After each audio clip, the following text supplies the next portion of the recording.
and let us begin today's class. In today's class, we will deal with the subtopic corrosion. We have already studied about corrosion in the first chapter, that is chemical reactions and equations.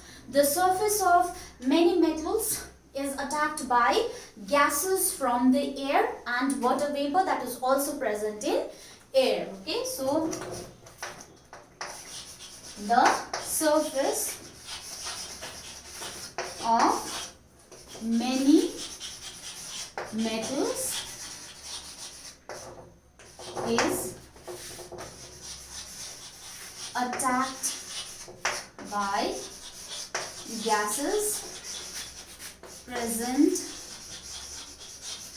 in air, right? The surface of many metals is attacked by gases that is present in air, such as oxygen, carbon dioxide, hydrogen sulfide. Let me write down hydrogen sulfide over here, hydrogen sulfide, etc. and also with water vapor. Let us take a few examples, discuss a few examples where the surface of many metals are attacked by gases and water vapor. A few examples are the most common example, that is of iron. Okay, so when iron is exposed to air,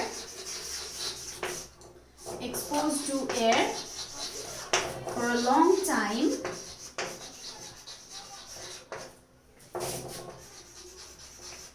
its surface gets covered. Okay, its surface gets covered by a brown,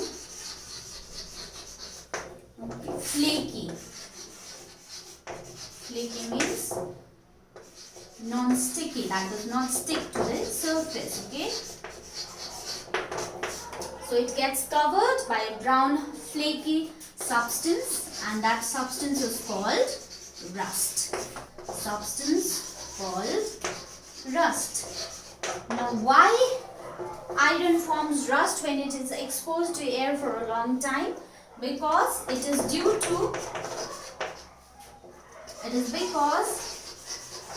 its surface gets attacked by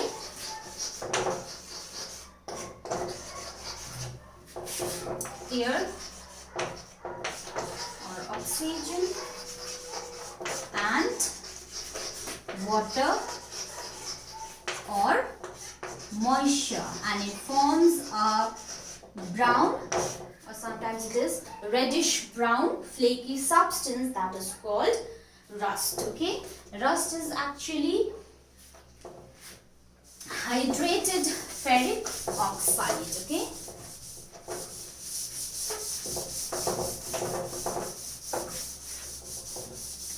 so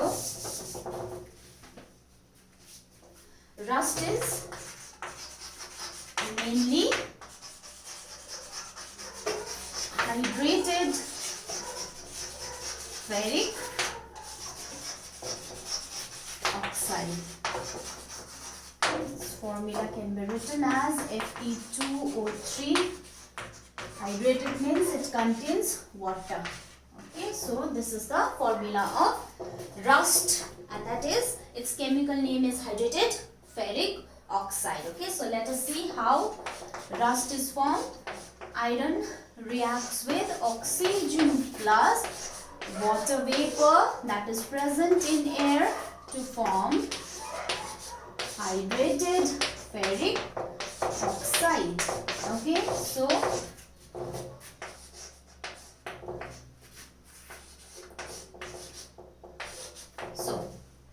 this is the formula, or this is the method by which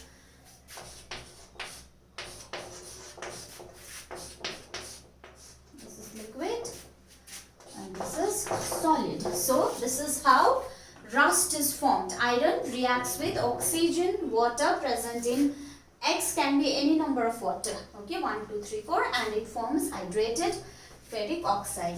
यहाँ जतिवटा वाटरको molecule छ त्यति नै amount of water त्यहाँ हुन्छ. Okay, so this is known as hydrated ferric oxide. Now another metal whose surface gets attacked by gases or vapor that is present in air is copper. Okay, so copper objects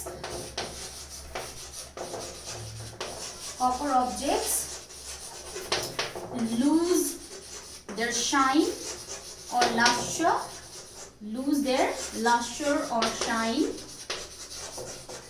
when they are exposed to air. Okay, when exposed to air, this is because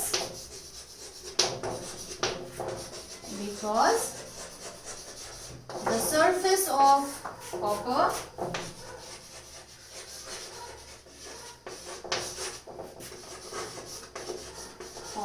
is attacked by carbon dioxide and water vapor that is present in air. Okay, water vapor present in air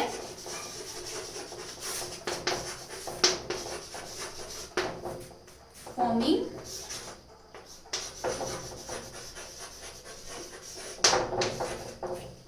a green substance of basic copper carbonate. Okay, so when copper is exposed to air, it reacts with the carbon dioxide and water vapor that is present in air, and it forms a greenish coating over the surface of the copper.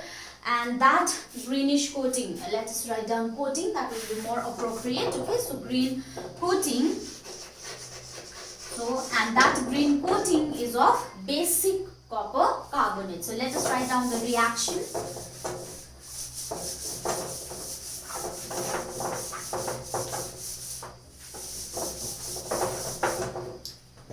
So copper reacts with carbon dioxide, also oxygen is also present in air, plus water vapor that is present in air to form basic copper carbonate. Okay, so it forms the basic copper carbonate from air, or usually moist air. Okay, from moist air. So copper is solid, gas,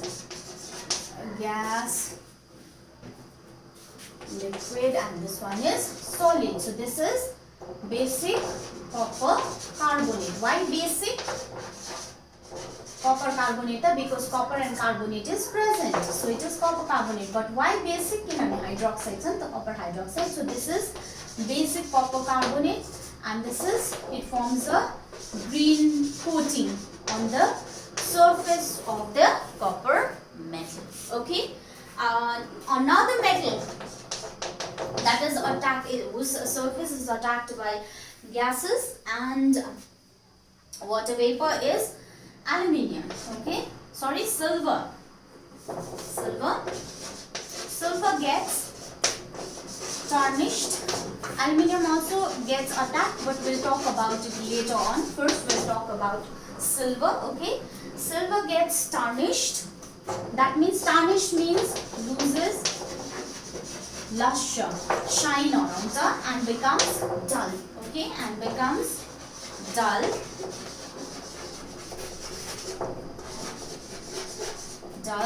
Because of the formation of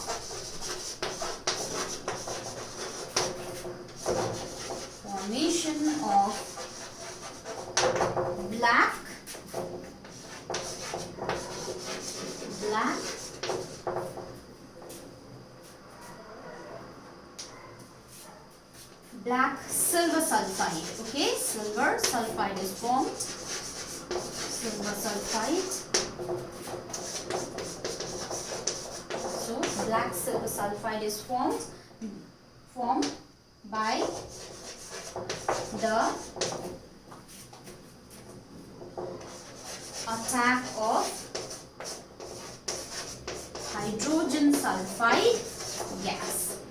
Okay, so when silver is exposed to air for a long time, it gets tarnished, means it loses its shine and becomes dull, and a black coating appears on the surface of the silver. That black coating is due to the presence of silver sulfide, and that is caused by the reaction of the action of hydrogen sulfide on the silver metal. Okay, so let us write down the reaction. Okay, the reaction.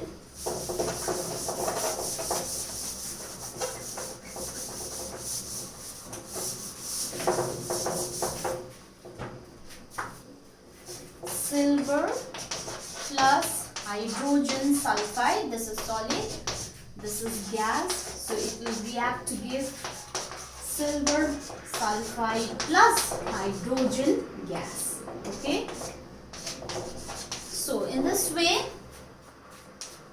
silver also gets attacked by gas hydrogen sulfide that is present in air. Okay, so when the surface of the metal is attacked by the gases and the water vapor present in air, it is said to corrode. So this phenomenon is known as corrosion. Okay, so let us write down the definition of corrosion.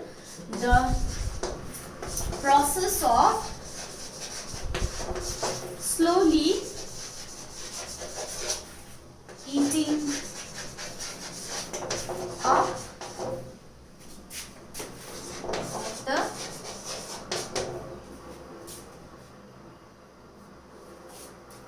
metals due to their conversion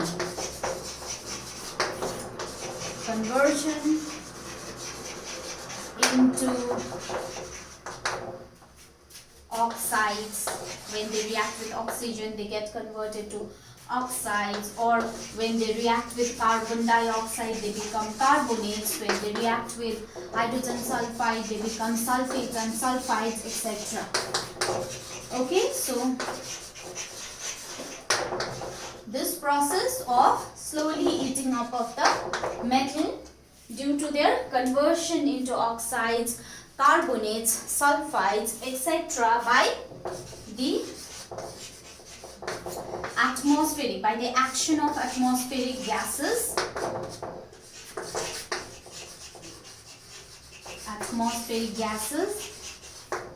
and moisture. Okay, that is water and moisture is called corrosion.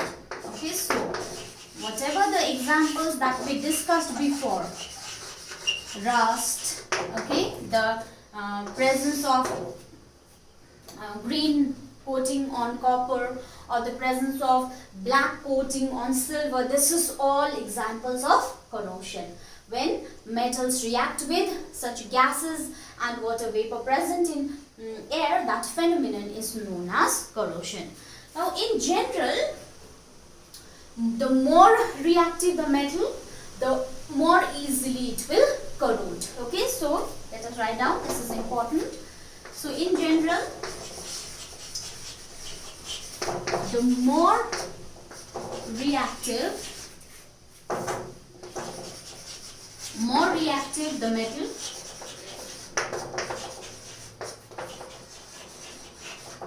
more easily it corrodes. Okay, that means the metals which are present high up in the activity series, such as potassium, aluminium, zinc, iron, magnesium, all these get corroded easily. Okay, so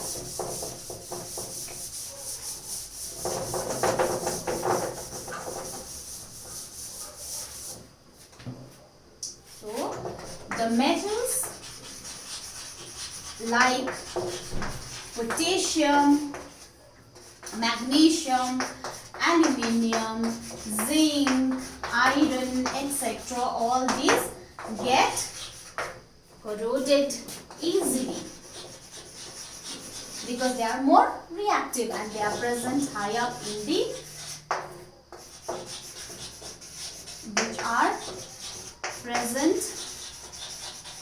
high up in the activity series. Okay.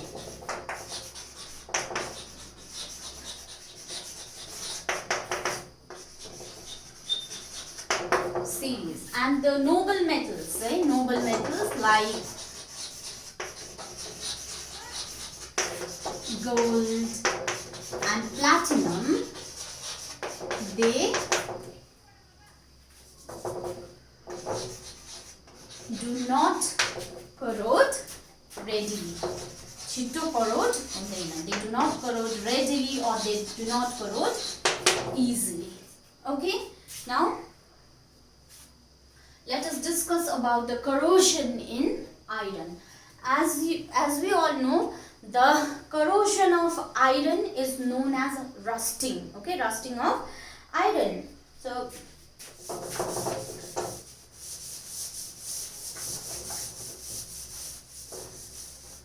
and the rusting of iron is a serious problem. Okay, corrosion of iron is known as rusting because rust is formed, so that phenomenon is known as rusting, and it is a serious problem because every year a large amount of money has to be spent to replace iron structures, okay, worn out iron, rusted iron structures and steel structures. So it causes a loss in the economy of a country. Why rusting poses a loss to the economic condition of a country is because when rusting occurs, as you know, the rust is a flaky substance, that is, it is non-sticky, it does not stick to the surface of the metal. So after rust is formed, that rust peels off or it falls down and fresh layer of iron is exposed for corrosion. So corrosion or rusting of iron, it is a continuous process, and so it ultimately eats up the whole iron object. Therefore, rusting of iron, it is a serious problem. Now let us see what are the conditions that are necessary for rusting of iron. Since rusting of iron is a serious process, so we need to prevent rusting of iron. So for finding out the methods of preventing rusting of iron, we have to know first what are the conditions that are necessary for rusting. Okay, conditions necessary for rusting. So we have already studied that two things are necessary for rusting. That is, first is the presence of air is necessary. First, presence of air, that is oxygen, is very, very important. There should be present. And second condition is there should be presence of moisture or water. Okay, water should be there, moisture hunu paryo. So यो दुईटा चीज छ भने, oxygen and moisture छ भने rusting takes place. How do we know these two conditions are necessary? Because we have observed that when we keep iron articles exposed to moist air for a long period of time, or when we place iron articles in water, then rusting occurs. Okay, अब हावामा moist air means it contains both, air contains both oxygen and it moist भनेको त्यसमा water vapor पनि हुन्छ. So because of that, when iron articles are placed in moist air, exposed to moist air, then it gets rusted. Similarly, when they are placed in ordinary water, then that ordinary water, it contains water or moisture. Where does the air come from? The ordinary water contains oxygen dissolved in it. Okay, as you know, the aquatic animals, they breathe the oxygen that is dissolved in water. So oxygen is dissolved in that ordinary water. So since both are present in ordinary water, so when we place iron articles in ordinary water, that time also the iron articles get rusted. Okay, so there is an experiment to find out or to know whether air and water is necessary for rusting or not. So let us perform that experiment to prove that water and air is necessary for rusting of iron. Okay, so for that we have to take 3 test tubes. Okay, 3 test tubes, and label the 3 test tubes as A, B and C. Okay, so these are the 3 test tubes. Now in the first test tube I will take unboiled water. Okay, unboiled, pani no umaleko, ordinary tap water. I'll take water. Okay, so this is unboiled water. Then I will add 2 or 3 nails into it. Okay, so I hope this looks like a nail. Okay, so I am adding nails into this. Now if you observe the diagram carefully, you can see that I have immersed the nail 2/3 in water, 2/3 part of the nail in water, rest is remaining above the water. Okay, so in this way you have to immerse the iron nail. This is iron nail in water. Okay, then we will cork this. That means we will close this.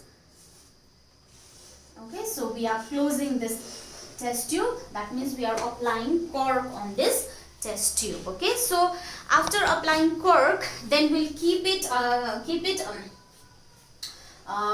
somewhere for let us say for a few days. Let us say for a week, because it takes time for the iron articles to get rusted. So we'll cork it and keep it for a week. Now this unboiled, why we have taken unboiled water? As you know, unboiled water contains both, this is water, so it contains water, and plus oxygen is dissolved in it. So it contains both oxygen and water. Plus the submerged part of the nail, it gets both water and oxygen, and the part that is above the water, it also gets both water and oxygen. Why? Because the air over here is damp due to the presence of water. So both the parts of the nail, though one part is submerged in water and the other is in air, but still the air present over here is damp. Okay, so both the parts of the nail, they got both the conditions, that is oxygen is also present and water is also present.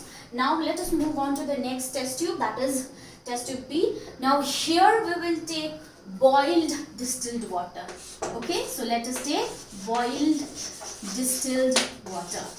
What is the purpose of boiling the water? Boiling removes the oxygen present in water. Okay, so to remove the oxygen, we are first boiling the distilled water and we are putting it inside the test tube, and we will submerge 2 or 3 nails completely in this distilled water. Okay, so I am taking 2 nails just like the previous test tube, and I will submerge it completely in water. Okay, भनेको पुरै डुब्नु पर्छ. Okay, it should be completely submerged in water. So another nail, and then I am completely submerging it in water. And again I will put a cork and keep it for a few days for a week. Okay, now here we are adding boiled water. So there is no oxygen, there is simply water in the second test tube. Okay, there is water only. And in the third test tube, what we will do? We will add anhydrous, few pieces of anhydrous calcium chloride. Anhydrous calcium chloride. Okay, and we will add 2 nails again, just like the previous 2 test tubes. We will add 2 nails into it. There is no water. Okay, there is simply we've simply added the test tube. It already contains air. Now when anhydrous calcium chloride is added, this is a drying agent. So drying agent means it absorbs all the moisture that is present in this air. If there is any moisture, that will be absorbed by anhydrous calcium chloride, so the air inside will be completely dry. Okay, so I hope you are understanding. In the first test tube, both the conditions are there. Water is also there, oxygen is also there in both the parts of the nail. Secondly, here there is only water, there is no oxygen, because by boiling we have removed all the oxygen. Plus, here we will also add a thin 1 milliliter of about 1 milliliter of oil in the second test tube. Why? So that even if there is air present in the test tube, the oxygen present in the test tube, that cannot react with the water below, because it cannot get dissolved in the water below, because as you know, oil being lighter than water, it will float on top of water. Okay, so pani ko mathi bate tarincha, so त्यसले गर्दाखेरि यसले layer बनायो. So even if the oxygen is present here in the test tube, it will not get dissolved in that water. So this is completely devoid of oxygen, it simply contains water. Okay, and in the third case, there is no water, we've not added any water, there is simply air over there, and even if the air contains any sort of moisture, that will be absorbed by anhydrous calcium chloride. So after 1 week, we will take all the 3 test tubes and we will observe the 3 test tubes. So what happens in test tube A? What do you think has happened? Rusting takes place. Why? Because there was both presence of both oxygen and water. In test tube B, there was only water, there was no oxygen, so rusting does not take place. Okay, does not take place. And in the third test tube, where there is only air, oxygen and no water, so here also rusting does not take place.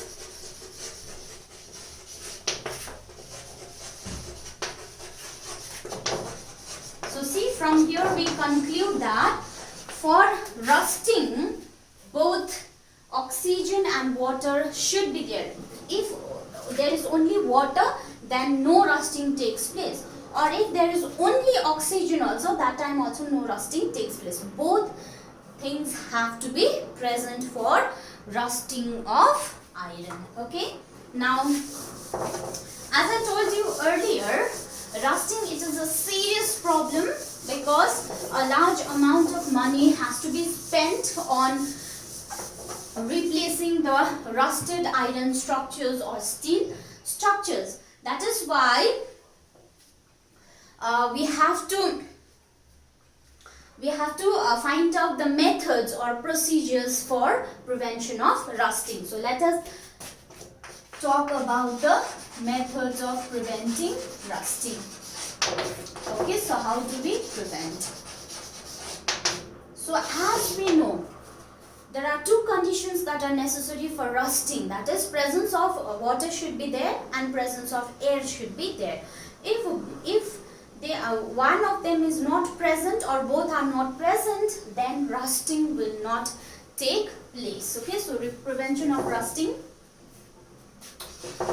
So if one or both are not present, that means prevention of rusting will be there. So the methods that are used for prevention of rusting focuses on this thing. There is no contact, or contact is not allowed between iron and water and air. So if the contact is not allowed, then the iron will not get rusted. Okay, so let us study the methods for prevention of rusting. First is painting.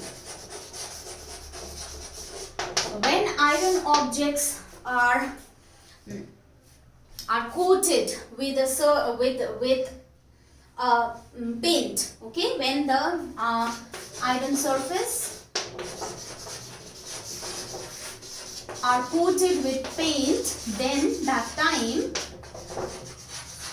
paint will not allow iron to come in contact with air and water. Okay, moist air ko contact ma aunu didaina once the iron article is painted. So this prevents rusting. So iron surface are coated with paint. This prevents or this avoids the contact of iron with moist air. So when the iron does not come in contact with moist air, then automatically it does not get rusted. Okay, second method for preventing rusting is greasing or oiling. So here a thin film of grease or oil is applied to iron article. Okay, a thin film layer, okay, thin film of grease and oil is applied over iron articles. So this again prevents the contact of iron with moist air, and thus it prevents rusting. Okay, so painting, you might have seen that in our homes, if there are grills that are made of iron, we paint it. If there is gate, then we paint it. So that prevents it from rusting. Similarly, greasing or oiling. Usually the parts of a machine or tools, some of the tools that we use, that is also greased or oiled from time to time, so that they do not get rusted easily. Okay, so third method is known as galvanization. Okay, third method for prevention of rusting is galvanization.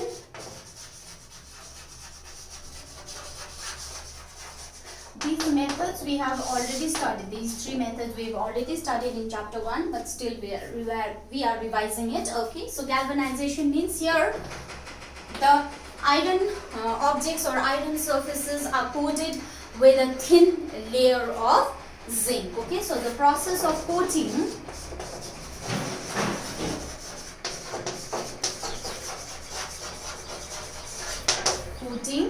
the surface of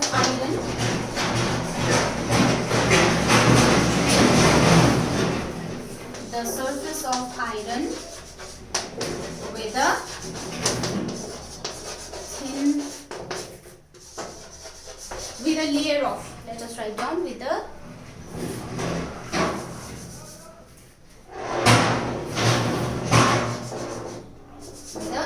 we'll write thin layer of zinc is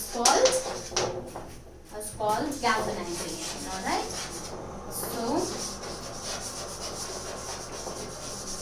So in galvanization, iron articles are coated. Matibada iron ko articles like it is coated with a layer of zinc. Okay. Now this is done. How it is done? Done usually by dipping the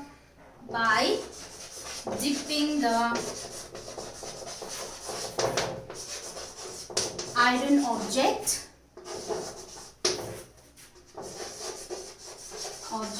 in molten zinc. Okay, so the first zinc is melted, then whichever iron articles need to be galvanized, they will be dipped into that molten zinc. So it will acquire a coating of zinc. Okay. Now, when the iron object or the surface of iron is coated with zinc, then iron cannot come in contact with again moist air. It cannot come in contact with water and air. That is why rusting will be prevented. Further, zinc also prevents rusting by another method also. How? Zinc is more reactive than iron. Okay, zinc is more reactive than iron. So, what does it do? So, it reacts with oxygen. it reacts with air, moisture and carbon dioxide. Okay, so it reacts with zinc. I'm talking about zinc. Zinc reacts with air, carbon dioxide and moisture to form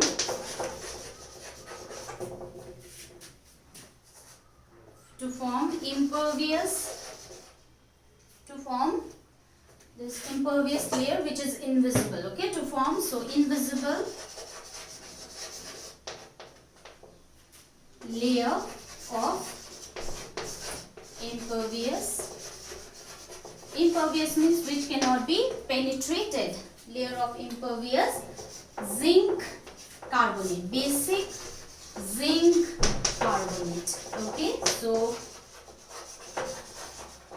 when it forms a layer of invisible zinc carbonate, then it further prevents corrosion. So दुईटा तरिकाले जिंकले prevent corrosion. First, it does not allow the iron to come in contact with air and oxygen. Secondly, it itself reacts with the gases, that is, since it is a metal, so it also gets corroded. So it reacts with gases that are present in the air and water vapor, and it forms a basic zinc carbonate layer. So that layer further prevents the corrosion of iron. Okay, so let us write down the formula of zinc carbonate. So zinc carbonate is basic means, again, since there is hydroxide present, so this is zinc carbonate. So this is a basic layer of zinc carbonate. Okay, now where is it used, this galvanized iron? It is used in making galvanized iron is used in making buckets. Okay, buckets. The most common use of galvanized iron is in roofing. Chadar, that is galvanized iron. Secondly, it is the pipes. If you notice the iron pipes that bring water to our homes, that is also galvanized iron. Okay, so in this way, iron is galvanized to prevent rusting. The fourth method of prevention of rusting is coating with chromium, nickel and tin. Okay, so not only zinc, sometimes the coating of chromium, nickel or tin is also applied on the iron surface. Okay, so these are resistant to corrosion. These three metals are resistant to corrosion. So they are often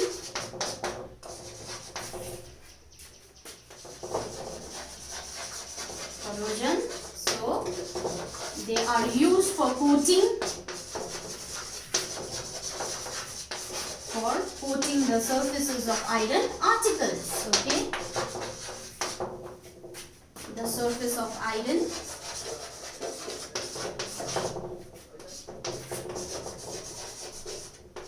coating the surface of iron by electroplating.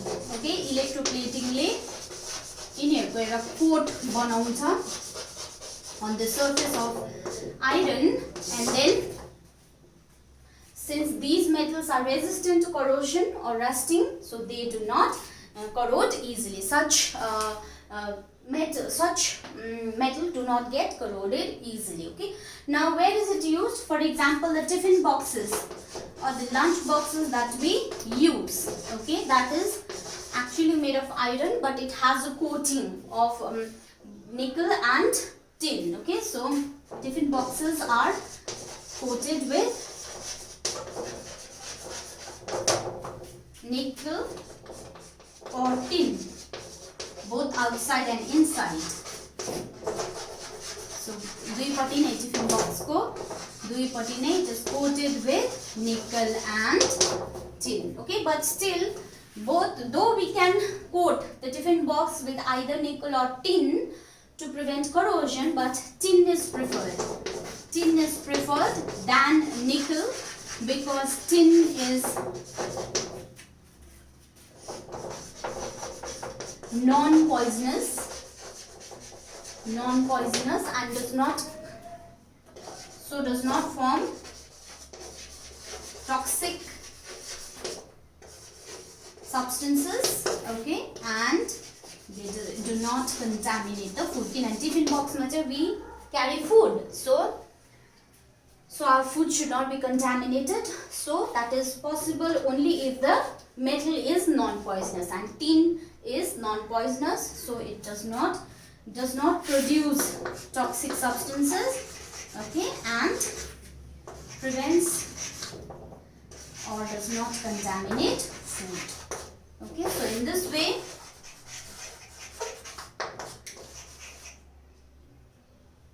and does not contaminate.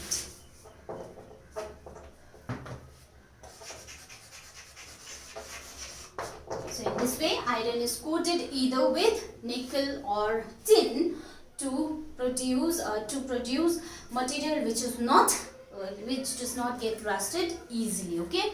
Now let us move on to another metal, that is chromium. So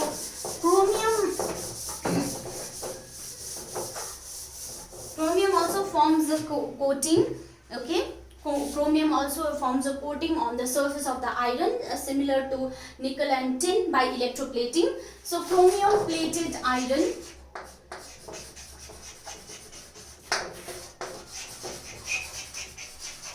is used in making handles of bicycles, okay, making handles of bicycles,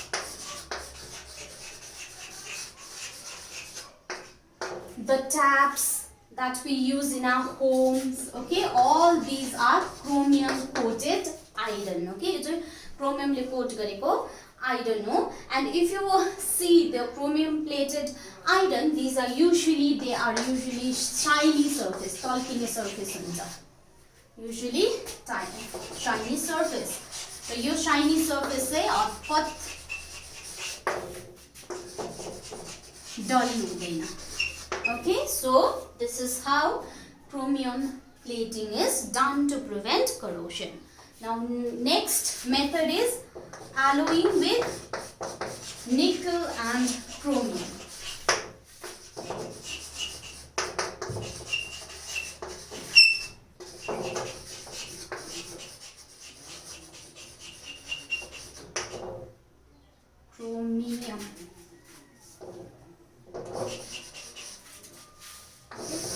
Iron is the most widely used metal, but it is not used in its pure state. Why? Because it is soft and it easily melts on heating. Okay, it melts on heating, so it is not used in its pure state. So but when it is mixed with different metals like nickel and chromium, or even when it is mixed with carbon, then it becomes very hard and strong. Therefore we do not use iron in its pure state, but rather we mix it with other metals or non-metals and then use it. Okay, so iron is widely used but not in pure state.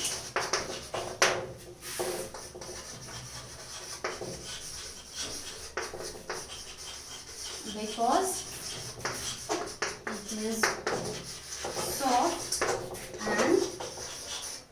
it is soft and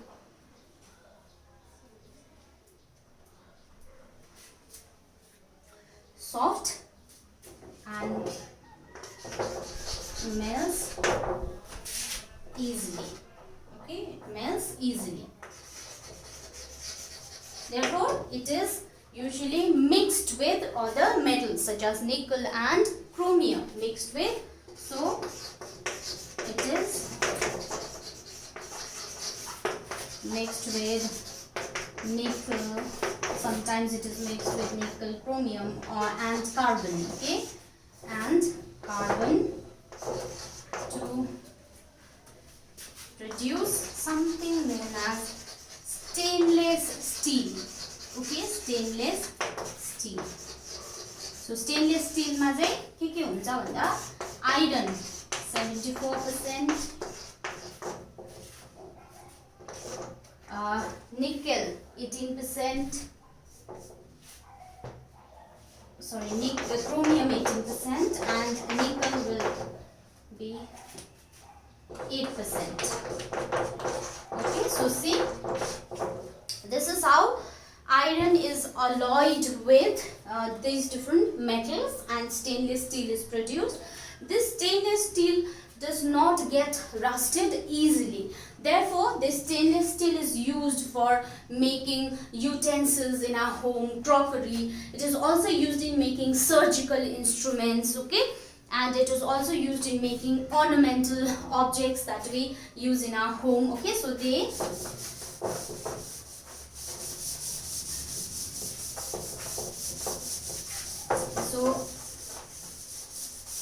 stainless steel does not get rusted easily.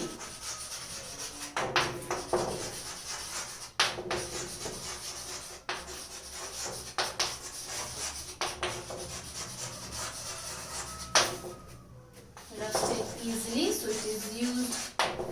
So it is used in making kitchen utensils, cutlery. Cutlery means the spoons, forks, knives that we use, kitchen utensils. Okay, kitchen utensils, cutlery. Then we use it for making ornamental objects, sajauni. Okay, ornamental objects. And it is also used for making surgical instruments. Okay, surgery during operation, lot of things, articles made up of iron is required, and those are scissors, forceps, so that those surgical instruments are also made from stainless steel. Now this is the end of today's class.